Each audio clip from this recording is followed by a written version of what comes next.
93%. Esse é o percentual de investidores ativos que perde para o índice em 20 anos. Não são 40%, nem 60%, 93%. E a maioria deles jura que pertence aos 7% restantes. Passei 99 anos observando esse fenômeno com a mesma precisão com que um entomologista estuda insetos presos em âmbar. O padrão não muda.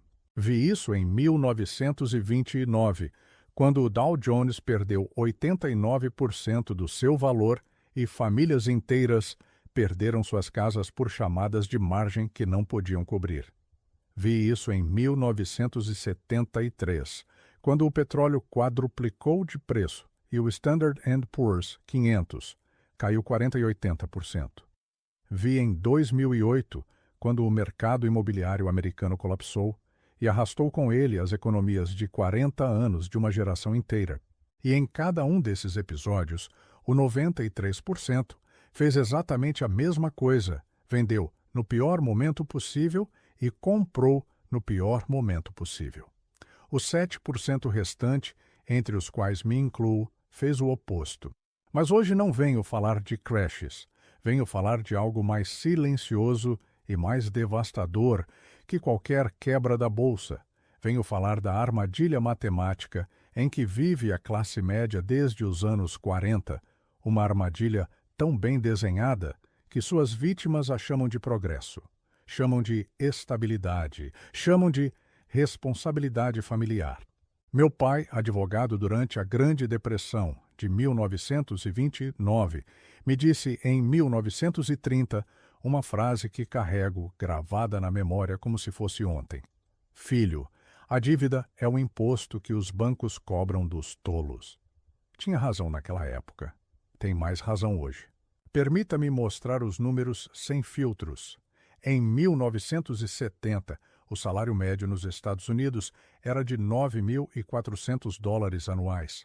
Com uma inflação que chegaria a 7,1% ao ano durante a estagflação daquela década, esse salário mal cobria o básico após impostos e dívidas. Warren e eu observamos na Berkshire, durante esses anos, algo que nos pareceu quase inacreditável. Famílias com $50 mil de renda anual em 1990, o que representava o topo da classe média americana da época, terminavam cada mês com 0 poupança líquida, não com pouca poupança, com 0. 35% da renda ia para a hipoteca, 15% para o automóvel, 20% em consumo que classificavam como essencial, e não era. Os 30% restantes desapareciam em seguros, serviços, comida, lazer e dívida rotativa de cartão de crédito. 0 investimento, 0 juros compostos, 0 futuro. Agora compare isso com o que o mercado fez no mesmo período, entre 1970 e 2023. O Standard & Poor's 500 rendeu 11% ao ano composto. $10 mil investidos em 1970 nesse índice se transformaram em $2.100.000 em 2023. 2.100.000. O salário médio durante esse mesmo período subiu apenas 6% real, ajustado pela inflação. A classe média não ficou para trás por falta de renda.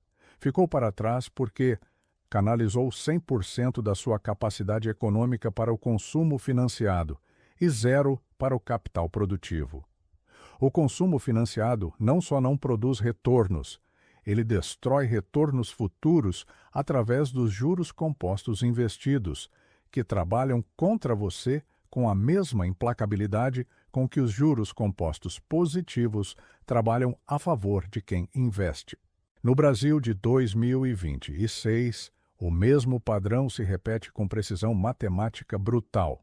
Uma casa de R$500 mil financiada a 7% ao ano em 30 anos termina custando R$1.200.000, não 500 mil. R$1.200.000. Isso equivale a 20 anos de salário médio para um trabalhador no Nordeste brasileiro. 20 anos de trabalho integral, sem gastar um centavo com nada mais para pagar uma casa. Isso não é ascensão social. É escravidão matemática com contrato registrado em cartório. A pergunta que ninguém responde com honestidade é esta: se os números são tão claros, se Benjamin Graham os explicou em O Investidor Inteligente em 1949, se Irving Fisher os modelou matematicamente em 1958, se a evidência empírica leva 80 anos apontando na mesma direção, por que 90% da classe média em qualquer país segue replicando exatamente o mesmo erro geração após geração? A resposta, como verá, não está nos livros de economia. Está na arquitetura do cérebro humano e no design deliberado de um sistema que se beneficia do seu erro. Vejamos o protagonista típico desta história. Tem 35 anos, é engenheiro ou professor, ganha R$ 8.000 mensais em 2026. Tem esposa, 2 filhos e um apartamento financiado de R$ 600 mil a 9% ao ano.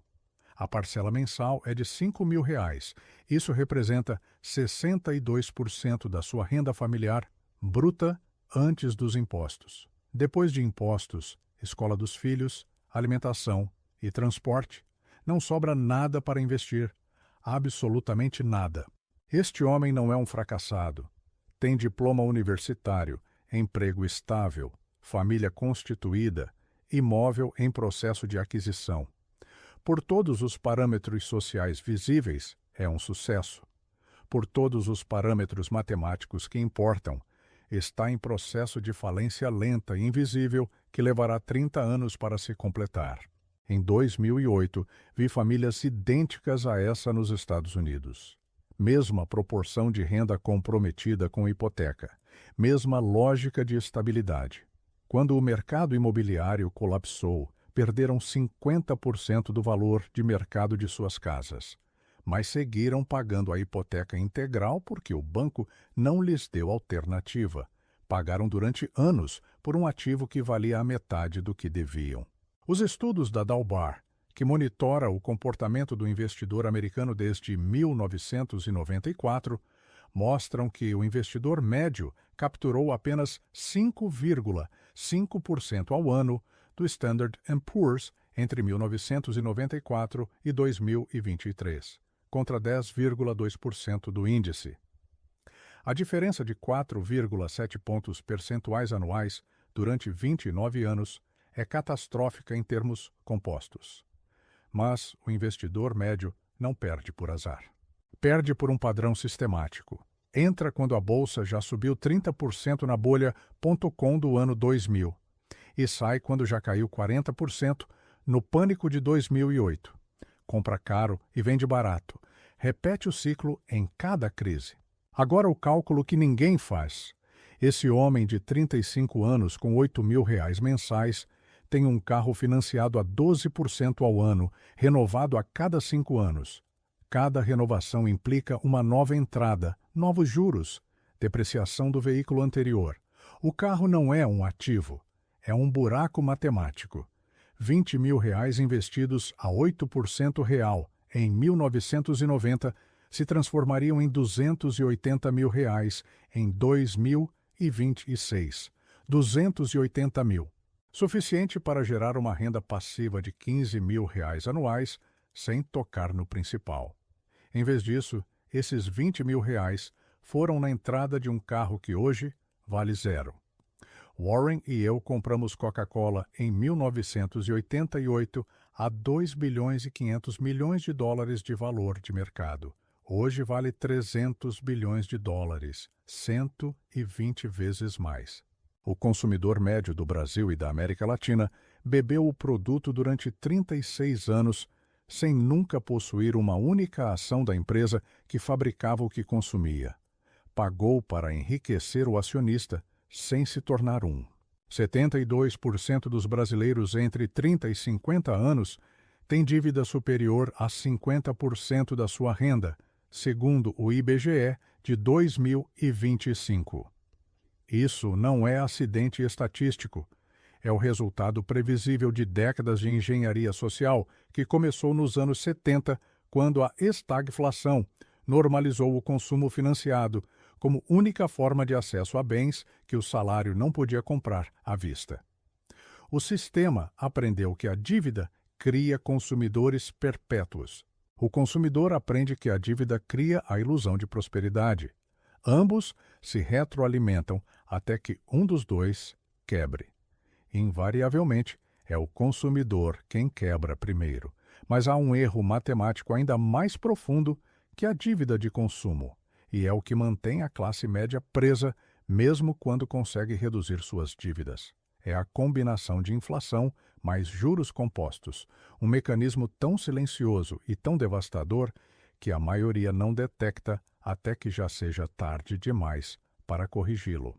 Em 40 anos, uma inflação média de 4% ao ano corrói 82% do poder de compra. R$ 1.000 de 1986 equivalem a R$ 45 mil de 2026 em termos nominais. Isso significa que qualquer estratégia de poupança que não supere a inflação em termos reais não está gerando riqueza, está destruindo-a em câmera lenta. A poupança brasileira, que é onde a classe média deposita suas economias por considerá-la segura, rendeu 6,17% ao ano entre 2000 e 2026, contra uma inflação de 5,8% no mesmo período. O retorno real foi de 0,37% ao ano. R$ 10.000 investidos na poupança no ano 2000 se transformaram em R$ 11.800 nominais em 2026. Mas seu poder de compra real caiu para R$ 6.500. Você perdeu 35% do seu poder de compra acreditando que estava poupando. Contraste isso com o Standard & Poor's 500. Entre 1928 e 2025, rendeu 9,9% ao ano em termos reais. R$ 10.000 equivalentes em 1928 se transformaram em R$ 4.500.000 em 2025, não em termos nominais inflados, em termos de poder de compra real. A diferença entre a poupança e o índice americano não é de porcentagens, é de décadas de trabalho. Permita-me dissecar passo a passo porque o cálculo importa. Uma dívida de R$ 100.000 a 8% nominal, que representa 4% real pós-inflação, não paga durante 40 anos, cresce para R$ 2.170.000. A classe média não mantém essa dívida 40 anos sem pagar, mas renova dívidas curtas constantemente, sempre acreditando que tem controle, porque o saldo nominal parece manejável. Uma dívida de 20.000 em um carro paga, substituída por outra de 25.000 e outra de 30.000 durante 30 anos, é funcionalmente equivalente a manter uma dívida composta perpétua. O banco não precisa de um único empréstimo de longa duração, precisa de clientes fiéis ao ciclo de renovação. Warren me disse uma vez algo que resume tudo isso com a precisão que só ele tem para simplificar o complexo. Os bancos adoram os clientes ocupados pagando juros. Não disse como crítica aos bancos. Disse como observação de um mecanismo de negócio perfeitamente racional sob a perspectiva do credor. O banco não engana você. Oferece um contrato totalmente transparente com taxas explícitas. Você assina esse contrato porque a dor imediata de não ter o bem supera a dor adiada de 48 parcelas com juros. Isso não é ingenuidade. É uma falha estrutural de como o cérebro humano processa tempo e consequências futuras. Em 1979, Daniel Kahneman e Amos Tversky publicaram a teoria da perspectiva, demonstrando matematicamente que os humanos sentem a dor de uma perda aproximadamente 2 vezes mais intensamente que o prazer de um ganho equivalente. Uma perda de R$ 1.000 dói o dobro do que um ganho de R$ 1.000 produz satisfação. Esse fundamental assimétrico do cérebro humano explica por que a classe média prefere a dívida à volatilidade. As ações podem cair 50% em um ano, como ocorreu em 2080, e essa dor potencial é insuportável para o cérebro prospectivo. A dívida, por outro lado, corrói silenciosamente, sem eventos dramáticos, sem números negativos visíveis em nenhum extrato. O cérebro não registra o que não vê com nitidez, e a perda silenciosa de poder de compra por inflação e dívida composta é, por design, invisível no curto prazo. A Segunda-feira Negra de 19 de outubro de 1987 ilustra isso com crueza. O Dow Jones caiu 22,6% em um único dia, o maior percentual de queda em um dia da história do mercado americano até então. A classe média vendeu em massa, cristalizando perdas irreversíveis. A Berkshire acumulou caixa. 3 anos depois, quem comprou no pico do pânico daquele outubro tinha dobrado seu investimento. Quem vendeu demorou 6 anos para recuperar nominalmente o perdido e mais de uma década para recuperá-lo em termos reais ajustados pelo custo de oportunidade de ter estado fora do mercado. O cérebro humano, projetado para sobreviver a ameaças imediatas na savana africana há 200 mil anos, interpreta uma queda na bolsa de 22% como ameaça existencial equivalente a um predador. A resposta é fugir, vender, preservar o que sobra. Esse instinto que salvou nossos ancestrais dos leões os destrói nos mercados financeiros modernos. 62% do patrimônio da classe média americana está concentrado em bens imóveis e líquidos, contra apenas 15% em ações, segundo dados de 2023. No Brasil, a proporção é ainda mais extrema.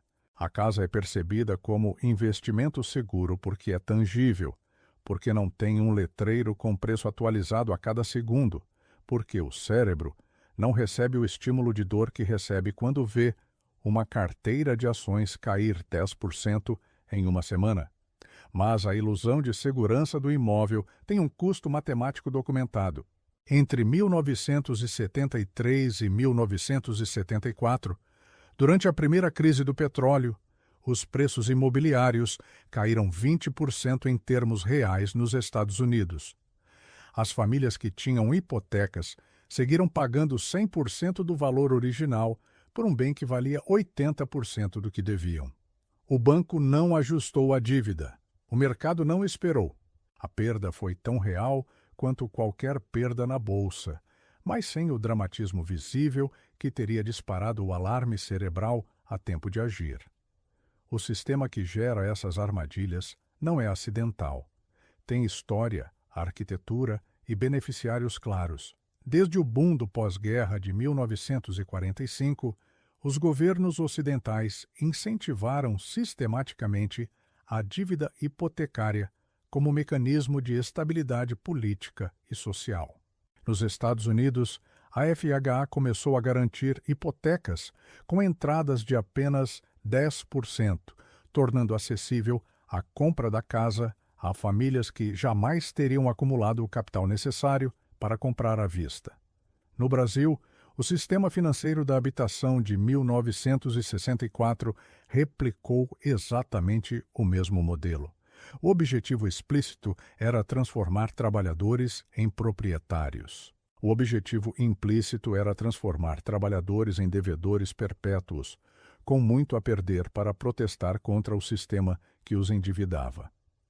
Os bancos nesse esquema não são vilões, são atores racionais, com incentivos perfeitamente alinhados com o comportamento que produzem. Com a taxa Selic em 10,5% em fevereiro de 2026 e empréstimos a 14%, o spread bancário é de 3,5% sobre cada real emprestado, perpetuamente, enquanto o cliente respirar. O consignado para a classe média consome 40% da folha de pagamento, segundo o Banco Central do Brasil, em 2026. 4 de cada 10 reais que você ganha já estão comprometidos com o sistema antes do dinheiro chegar na conta. A publicidade pós-1950 triplicou o consumo de bens não essenciais no mundo ocidental. Os estudos da Dalbar mostram que 70% da renda da classe média se destina a consumo que ela mesma classificaria como dispensável se o analisasse a frio. Mas não analisa a frio. Analisa no calor do desejo, no contexto da comparação social, no momento em que o vizinho chega com um SUV novo e o cérebro registra imediatamente o sinal de status diferencial. O patrimônio líquido médio da classe média americana aos 50 anos, em 2025, é de $200 mil. Para uma pessoa que planeja viver até os 75, isso representa apenas $8 mil anuais de retirada, a uma taxa de 4%. $8 mil anuais, $666 mensais, em uma economia onde a inflação projetada pela política fiscal expansionista da administração Trump é de 5% ao ano desde 2025. Esse patrimônio de $200 mil, que parece uma cifra respeitável a quem nunca calculou o que custa 25 anos de aposentadoria, é matematicamente insuficiente por um fator de 4 a 5 vezes. A classe média americana chegou aos 50 anos com um quarto do que precisa para não depender do Estado em suas últimas décadas. Por que crashes repetidos não ensinam a lição? Essa pergunta merece uma resposta honesta, porque durante 90 anos a evidência tem sido consistente e pública. A Grande Depressão de 1929, o Dow caiu 89% desde seu pico. A recuperação ao nível pré-crash demorou 25 anos. As famílias que perderam suas casas por chamadas de margem nunca recuperaram esse capital, porque ele não existia quando chegou a oportunidade. 1973 e 74. O petróleo quadruplicou, o Standard & Poor's caiu 48%. Mas quem permaneceu investido ganhou 800% entre 1974 e o ano 2000. 800% em 26 anos para quem teve a disciplina de não vender no pânico. A maioria não teve essa disciplina. 2008 é o exemplo mais recente e mais documentado. O Standard & Poor's caiu 57% entre outubro de 2007 e março de 2009. A Berkshire tinha $44 bilhões em dinheiro em 2007, enquanto o mercado subia, e todos nos chamavam de covardes, antiquados, incapazes de entender a nova economia financeira que os bancos de investimento tinham criado. Compramos no pânico de 2008 e 2009. 80% dos investidores individuais saíram do mercado em 2009, no pior momento possível, após já terem absorvido as perdas. O Standard & Poor's recuperou 400% nos 12 anos seguintes. O investidor médio capturou menos de 20% dessa recuperação porque entrou tarde, quando o medo já tinha sido substituído pela euforia e os preços já refletiam o otimismo que deveria ter comprado no medo. No Brasil, o Plano Real de 1944 criou as condições para um dos mercados de alta mais extraordinários da história econômica latino-americana. A Bovespa subiu 10.000% em termos reais entre 1994 e 2026, para quem permaneceu investido com disciplina. O investidor médio brasileiro capturou 3% dessa valorização por timing ruim, entradas tardias e saídas em pânico.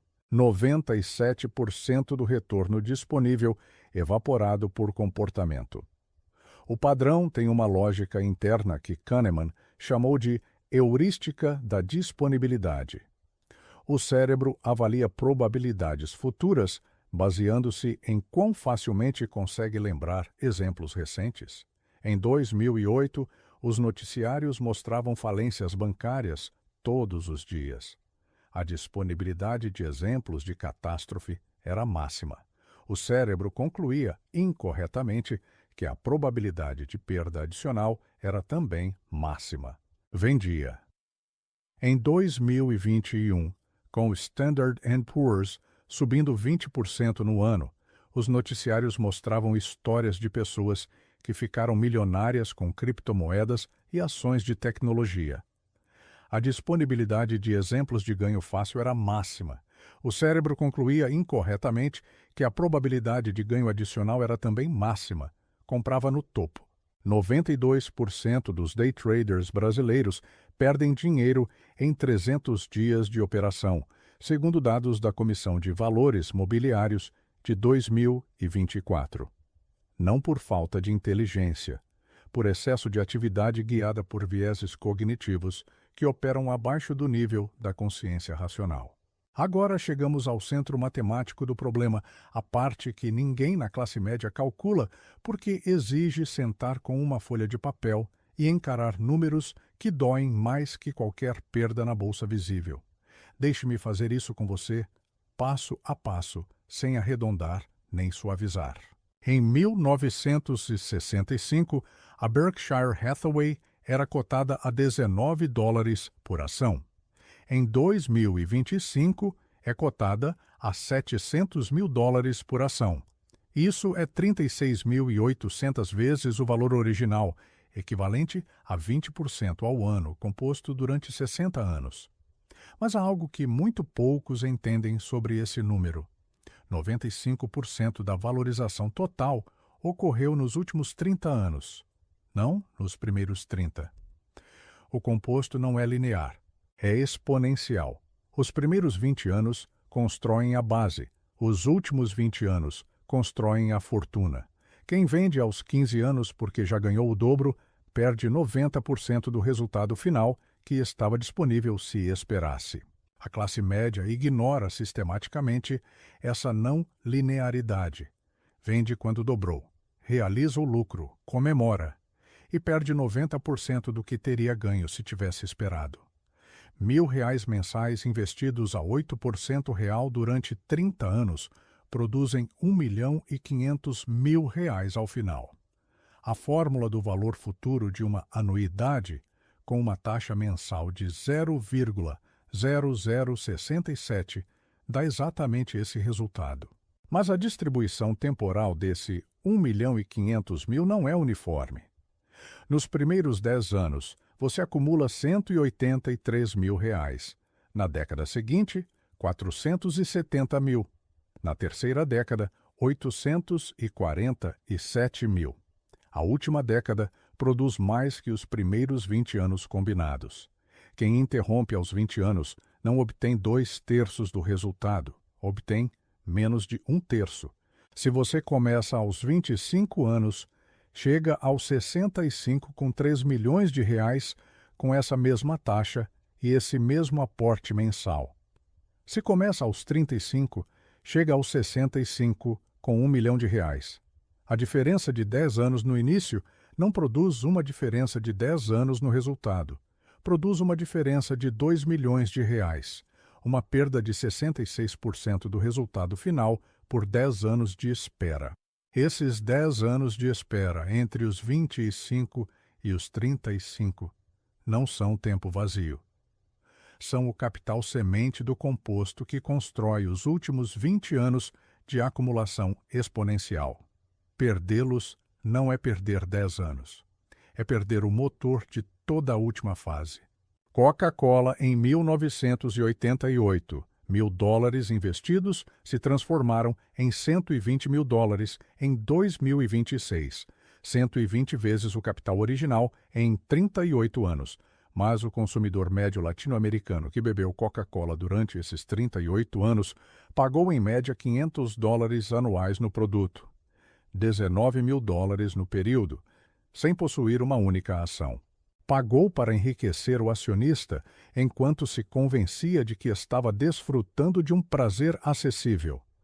O custo real desse prazer, calculando o custo de oportunidade composto dos $19 mil gastos no produto em vez de na ação, é de aproximadamente R$ 2.280.000. Esse é o preço real de um refrigerante quando você o calcula em tempo e juros compostos. O custo de oportunidade é a variável que a classe média nunca inclui em seus cálculos porque é invisível no momento da decisão. Quando você gasta R$ 1.000 em uma televisão nova, não vê os R$ 200.000 que esses 1.000 teriam gerado em 40 anos, a 8% real. A televisão é tangível, imediata, satisfatória. Os 200.000 são abstratos, distantes, especulativos para o cérebro que opera no tempo presente. Mas os números não negociam com a percepção. Não têm emoções. Não têm paciência com quem os ignora. Em 1970, $10.000 investidos no Standard & Poor's 500 se transformaram em $1.200.000 em 2026, 56 anos de juros compostos. $10.000 na poupança ou em renda fixa daquele mesmo ano se transformaram em $90.000 nominais, equivalentes a aproximadamente $20.000 em poder de compra real, ajustado pela inflação acumulada de 4,2% ao ano durante esse período. A diferença não é de porcentagens, é de milhões, é de décadas de trabalho, é da diferença entre independência financeira e dependência do Estado nos últimos anos de vida. Quero que você faça um cálculo agora, não amanhã, agora. Quantos anos você tem? Se tem 40 anos em 2026, lhe restam 25 anos de acumulação potencial antes dos 65. 25 anos a 8% real, com R$ 1.000 mensais, produzem R$ 898.000. Com R$ 2.000 mensais, R$ 1.796.000. Isso é independência financeira real no Brasil de 2051. Mas se você tem 40 anos e não começa hoje, terá 41 amanhã. E aos 41 com os mesmos parâmetros, o resultado final é R$ 37.000 a menos que aos 40. R$ 37.000 por um ano de espera. R$ 3.000 por mês de adiamento. O tempo não espera sua comodidade emocional para começar a correr. Em 2007, a Berkshire tinha $44 bilhões em dinheiro. O mercado subia. As ações estavam caras por qualquer métrica de avaliação racional. Todo mundo comprava, alavancado, eufórico, convencido de que a nova engenharia financeira tinha eliminado o risco sistêmico. Nos chamaram de covardes. Nos chamaram de antiquados. Um artigo do The Wall Street Journal de 2007 perguntou publicamente se Warren tinha perdido o jeito. Esperamos. Um ano depois, o mundo colapsou e esses 44 bilhões nos permitiram comprar ativos extraordinários a preços de pânico que o mercado não voltaria a oferecer em uma geração. A classe média que tinha investido tudo na euforia não tinha dinheiro quando chegaram as oportunidades. Muitos haviam perdido também o emprego porque as empresas onde trabalhavam faliram ou reduziram o pessoal massivamente em 2008 e 2009. Sem reserva de dinheiro, sem capital investido que tivesse resistido ao pânico, sem ativos produtivos que gerassem renda independente do emprego, ficaram completamente expostos ao pior cenário possível. A reserva de capital não é covardia, é opcionalidade. É o direito de agir quando o mercado oferece seus melhores preços, que invariavelmente coincidem com o momento em que o pânico é máximo, e a maioria não pode agir. Charlie Munger, 99 anos de observação, uma conclusão inescapável. A diferença entre o 1% que constrói riqueza geracional e os 99% que não constroem não é inteligência, não é informação, não é acesso a mercados. É a capacidade de manter liquidez quando todos gastam e manter posições quando todos vendem.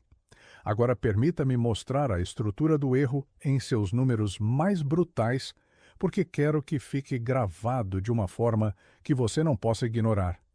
Cada real gasto em consumo financiado hoje tem um custo futuro composto. Um real gasto em 1986 tem um custo de R$ 200 em 2026, 40 anos de juros compostos a 8%.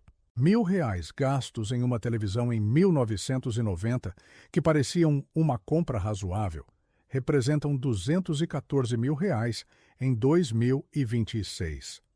Uma viagem financiada de R$ 5.000 no ano 2000 representa R$ 340.080 em 2026. 26 anos de composição. A classe média toma essas decisões de consumo constantemente, múltiplas vezes ao ano, sem nunca calcular o custo futuro, porque o custo futuro é abstrato e o prazer presente é concreto. A poupança brasileira é o símbolo mais perfeito desse auto-engano coletivo. Rendeu 0,37% real entre 2000 e 2026. O brasileiro médio a usa para economizar porque é conhecida, garantida pelo governo, sem volatilidade visível. Mas esse 0,37% real não é segurança. É uma perda de oportunidade tão catastrófica, em termos compostos, que é difícil quantificá-la sem que pareça um erro de cálculo.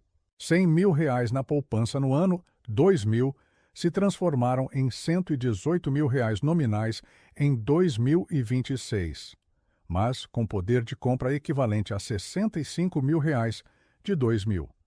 Você perdeu 35% do seu capital real, acreditando que o preservava. R$ 100.000 investidos no Standard & Poor's 500 no ano 2000, através de um fundo de índice simples com taxa de 0,1%, se transformaram em aproximadamente R$ 750.000, ajustados pelo câmbio e pela inflação relativa.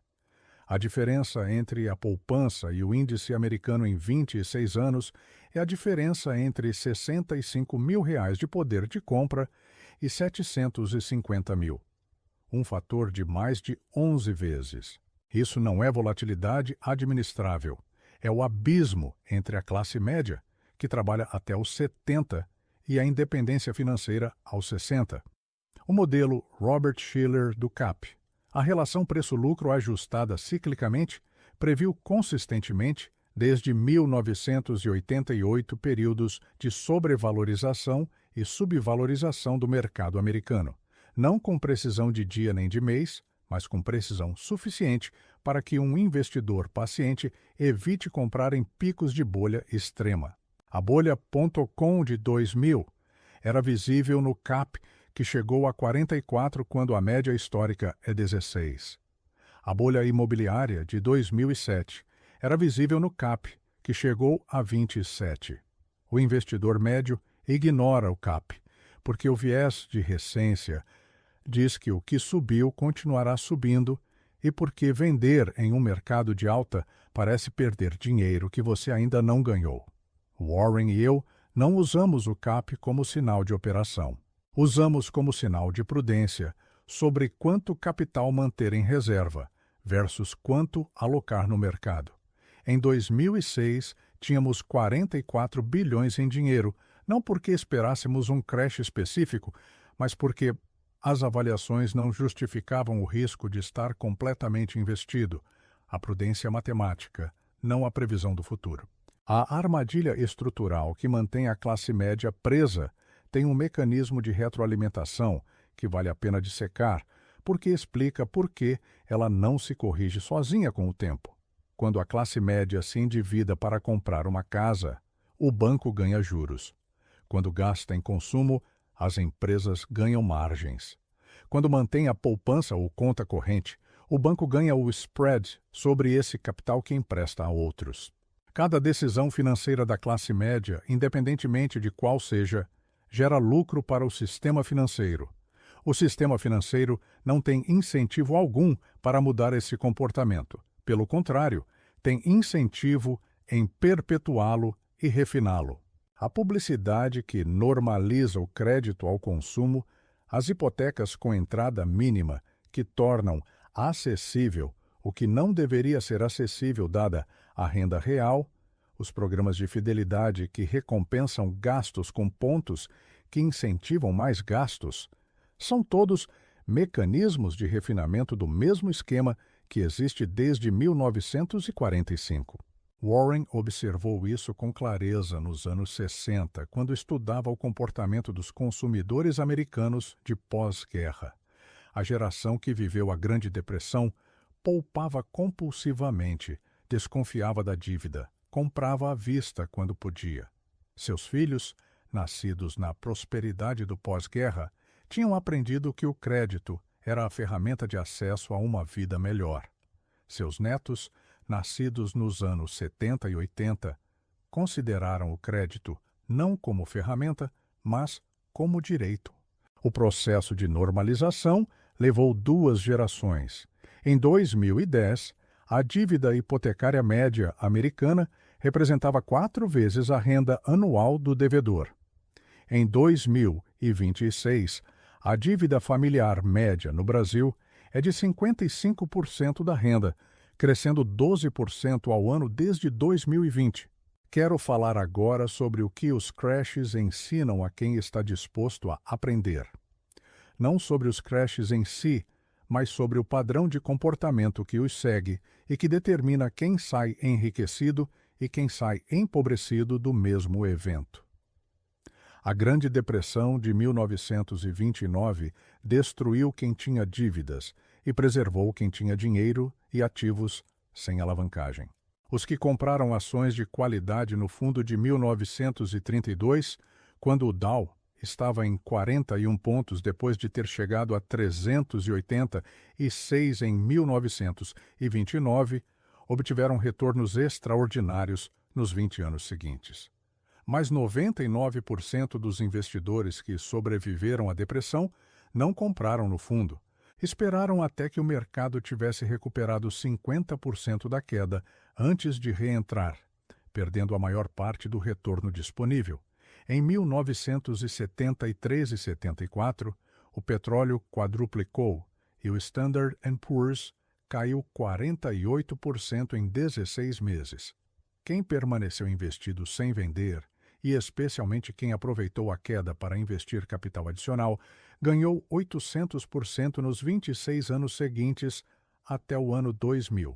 800%, mas a maioria vendeu no pânico de 1974 e reentrou no mercado em 1977, quando já tinha recuperado 30% desde o fundo, perdendo o retorno mais concentrado do período de recuperação inicial. O padrão de 2008 eu já descrevi em termos da Berkshire, mas há um dado que raramente é mencionado e que explica o custo geracional do erro comportamental da classe média nesse episódio.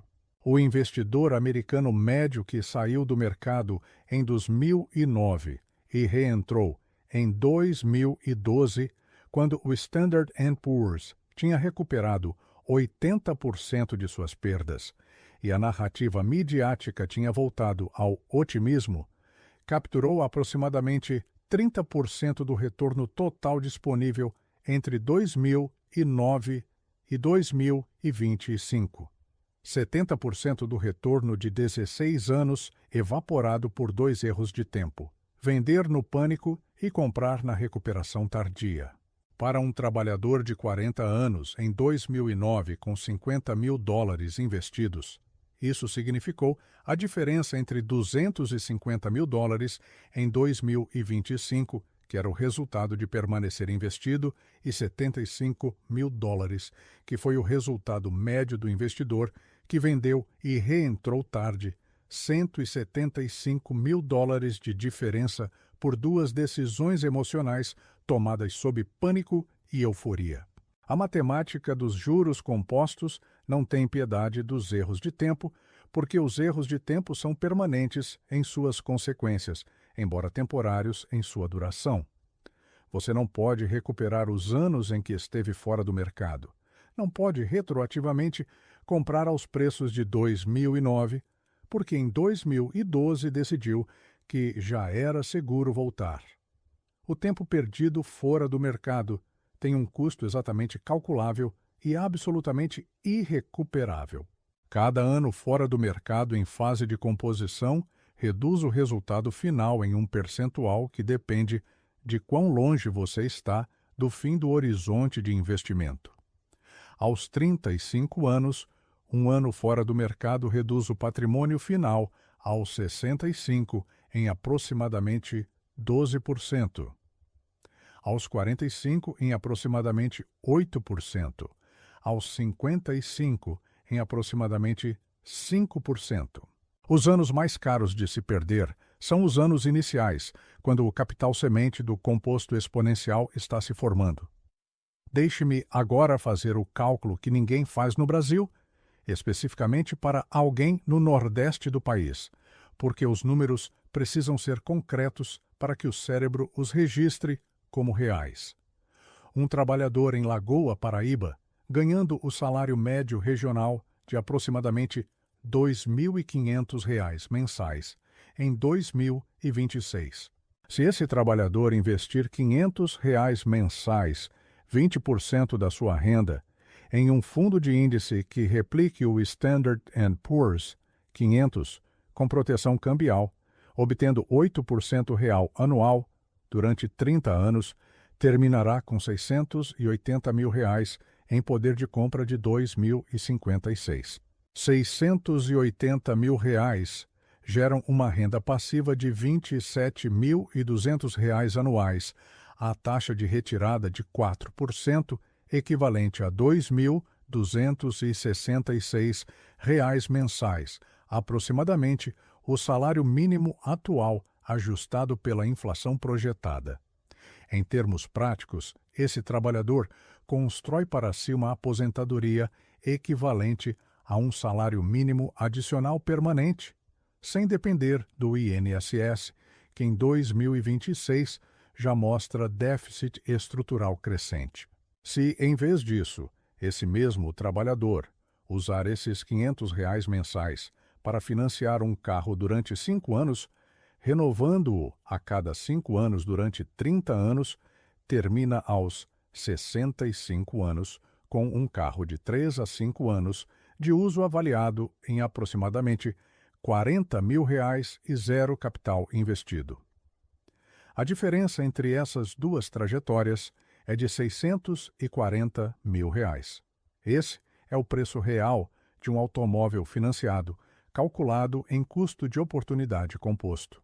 Não o preço da concessionária. É a depreciação do ativo mais eficientemente desenhado para perder valor que existe na economia moderna. O automóvel perde 20% do seu valor no primeiro ano, perde 15% adicional no segundo. Em 5 anos, um carro comprado a R$ 50 mil vale aproximadamente 16 mil. Você perdeu R$ 34 mil em depreciação pura, mais os juros do financiamento a 12% ao ano, que em 5 anos representam aproximadamente R$ 16 mil adicionais. R$ 50 mil de carro lhe custaram 50 mil a mais em perda de valor mais juros, um total de R$ 100 mil de custo econômico real por um ativo que, ao final, vale 16 mil. E no 5º ano, você o troca por outro e o ciclo reinicia. A classe média faz isso 6 vezes em 30 anos. O custo total de oportunidade de 6 ciclos de renovação de carro, calculado em capital não investido, composto a 8% durante 30 anos, supera R$ 1 milhão. R$ 1 milhão evaporados em transporte, que é uma necessidade, mas não necessariamente na forma mais cara de satisfazê-la. Permita-me agora abordar o investimento que a classe média considera seu pilar de riqueza, a casa própria. Não vou dizer para não comprar casa. Vou dizer o que a matemática diz sobre comprar casa financiada versus investir o capital equivalente no mercado, porque o debate precisa de números, não de opiniões. Uma casa de R$ 500 mil financiada em 30 anos, a 9% ao ano, que é a taxa média do crédito imobiliário no Brasil em 2026, tem uma parcela mensal de aproximadamente R$ 4.200. Ao final de 30 anos, você terá pago R$ 1.512.000 por uma casa que comprou a R$ 500 mil. Terá pago o triplo do valor original. A casa pode ter valorizado nesse período, dependendo da localização e das condições do mercado imobiliário local. Historicamente, o imóvel residencial no Brasil valoriza entre 3% e 5% ao ano em termos reais, marginalmente acima da inflação nos melhores mercados. Digamos que a casa valha R$ 1.000.000 em 2056. Você comprou a 500 mil, pagou 1.500.000 e 12 mil e vende por 1 milhão. Sua rentabilidade real após 30 anos foi negativa.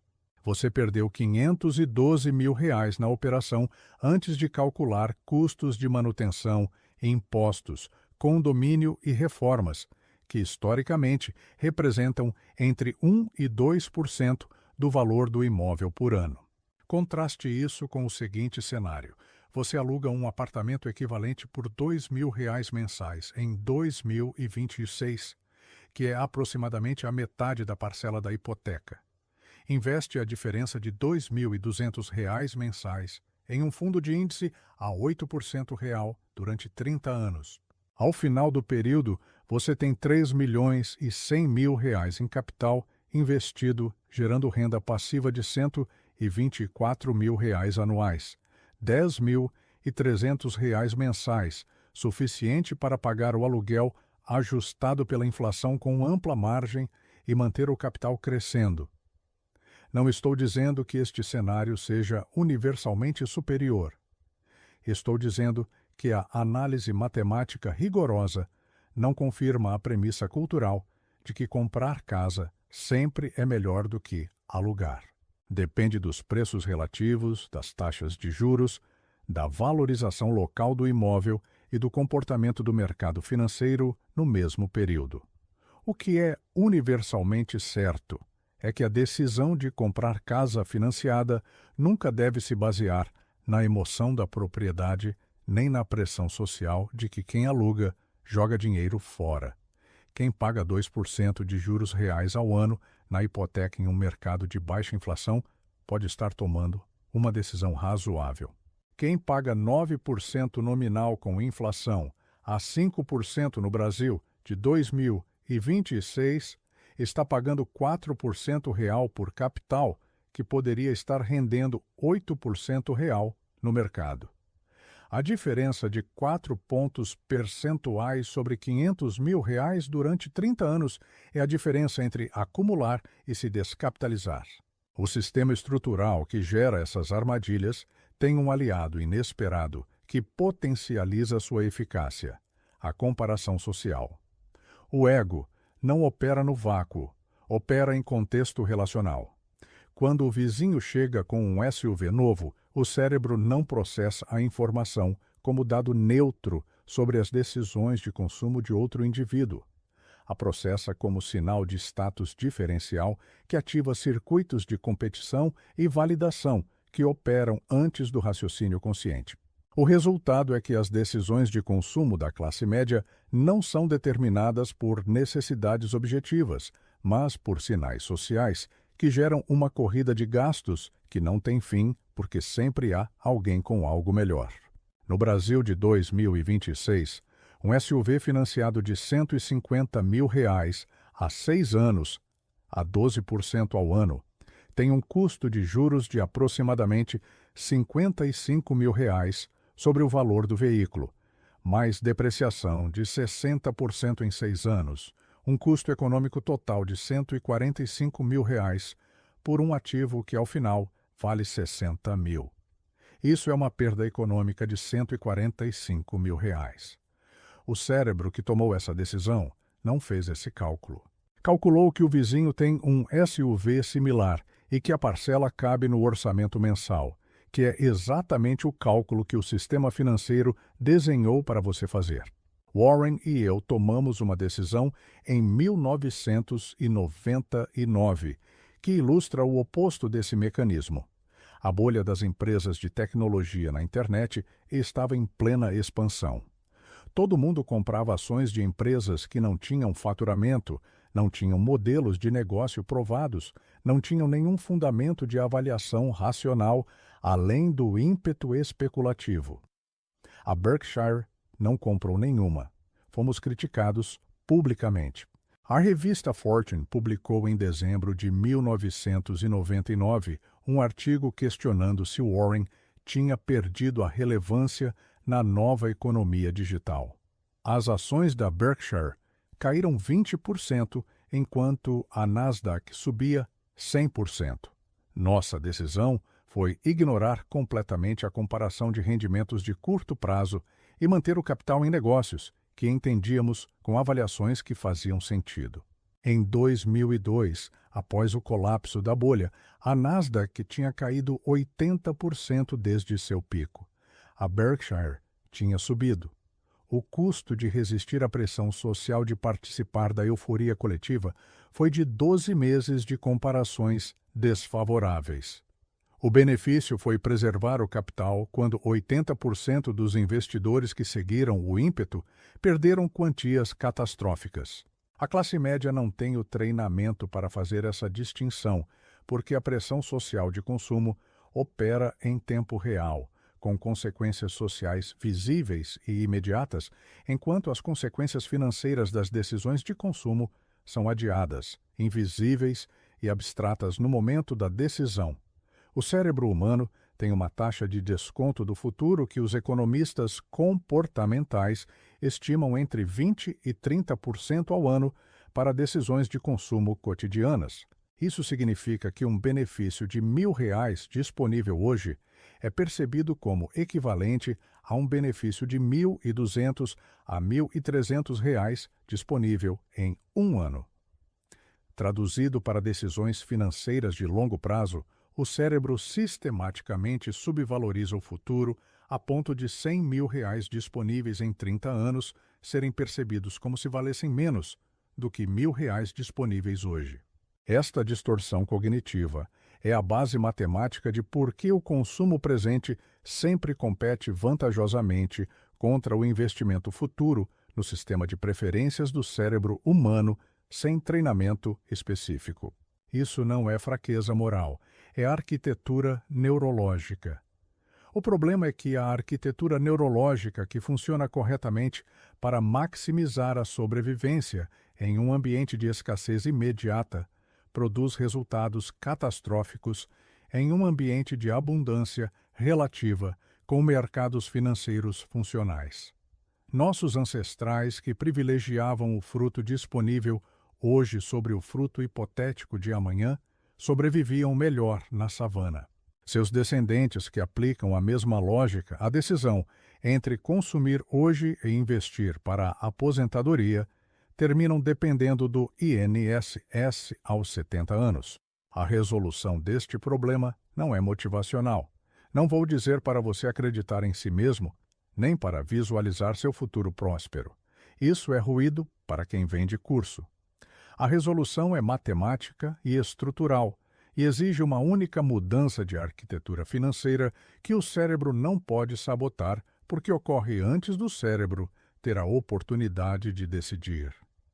A automação do investimento. Não a disciplina de poupar o que sobra no final do mês, que invariavelmente é zero, porque o consumo se expande para absorver qualquer renda disponível.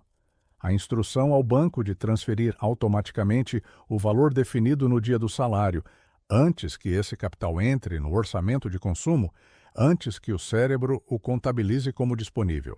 A Berkshire opera com essa lógica em nível corporativo desde 1965.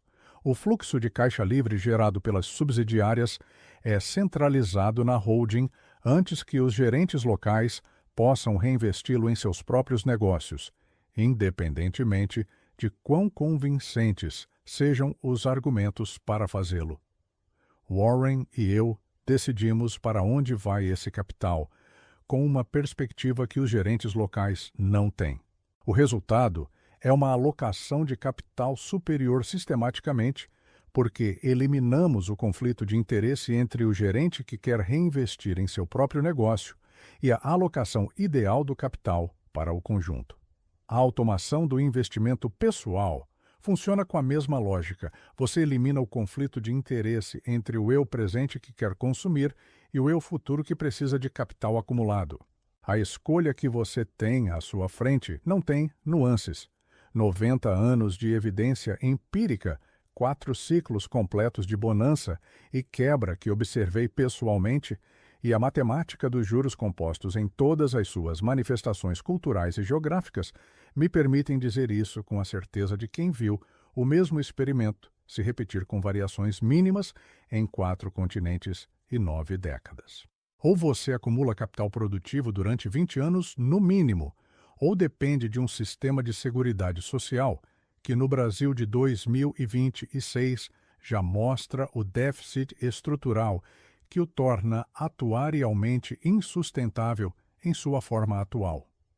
Não existe um cenário intermediário confortável onde você trabalha 30 anos, poupa algo ocasionalmente, compra algumas coisas que deseja e termina com o suficiente.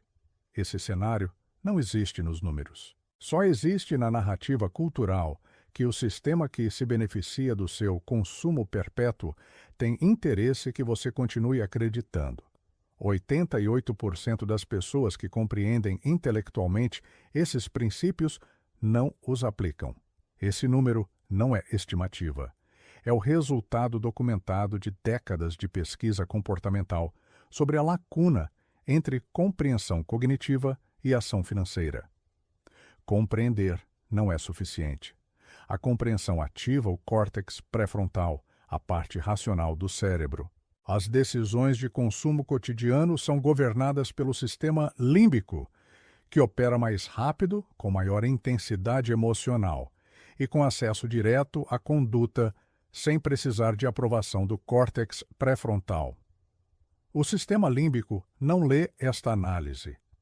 Não processa os números dos fundos de índice, responde ao prazer imediato do consumo, à pressão social visível, ao incômodo de adiar a gratificação. A única forma de vencer o sistema límbico não é convencê-lo com argumentos. É construir um sistema que opere antes que o sistema límbico tenha a oportunidade de intervir. A Grande Depressão ensinou à minha geração que o dinheiro em espécie é rei quando o mundo colapsa. A estagflação dos anos 70 ensinou que o dinheiro é lixo quando a inflação corre a 13% ao ano. 2008 ensinou que os ativos produtivos de qualidade são o único refúgio que preserva e multiplica capital através de ciclos completos da economia. Cada crise ensinou a mesma lição com vocabulário diferente.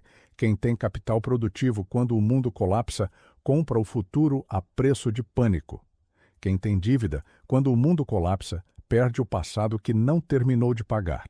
A pergunta com que termino não é retórica, é matemática. Tem uma resposta exata que você pode calcular em 10 minutos com os dados que já possui. Quantos anos você tem? Quantos anos de acumulação lhe restam antes dos 65? Quanto você pode investir mensalmente se eliminar o consumo financiado do seu orçamento?